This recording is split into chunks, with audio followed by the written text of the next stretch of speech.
Communications Minister Haruna Idrisu, at a customer forum in Tamale, described the delay by the companies in paying the penalties as a show of disrespect to consumers and to the regulatory body. He directed the companies to pay up in 24 hours or risk losing their licenses. The penalty and subsequent threat to suspend the licenses of the operators appear not to have gone down well with the chief executive of the Telecoms chamber. My attention was drawn that only recently the regulator, the National Communications Authority, announced some penalties for poor quality of service, for disruption of service, consequence on human life. To that extent, we need to impose some new obligations on you.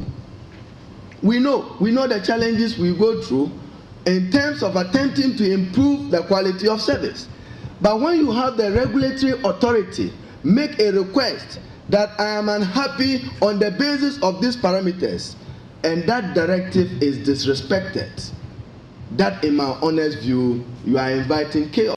At a ceremony to officially launch the Telecoms chamber, its CEO, Sekyi Addo, meant no words in his appeal to the regulator and the sector minister to tread cautiously in taking punitive measures against the operators. He argued that the operators, sometimes through no fault of theirs, face serious challenges in deploying infrastructure that is expected to improve the quality of services.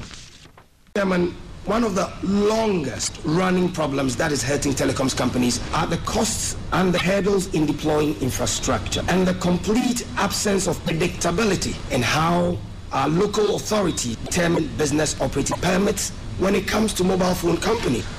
Do we want the mobile phone services in our communities or not? Do we want improvements in the quality of service or not? How do you expand broadband internet access and enhance quality if we obstruct the very infrastructure that delivers it? If we dissuade and hurt and punish the companies that want to deploy them, how? This is not the tobacco industry. Don't we realize that this industry is a direct and visible enabler of economic and social activity and outcomes? If this strange principle makes sense, then let us apply it across board. Ghana Water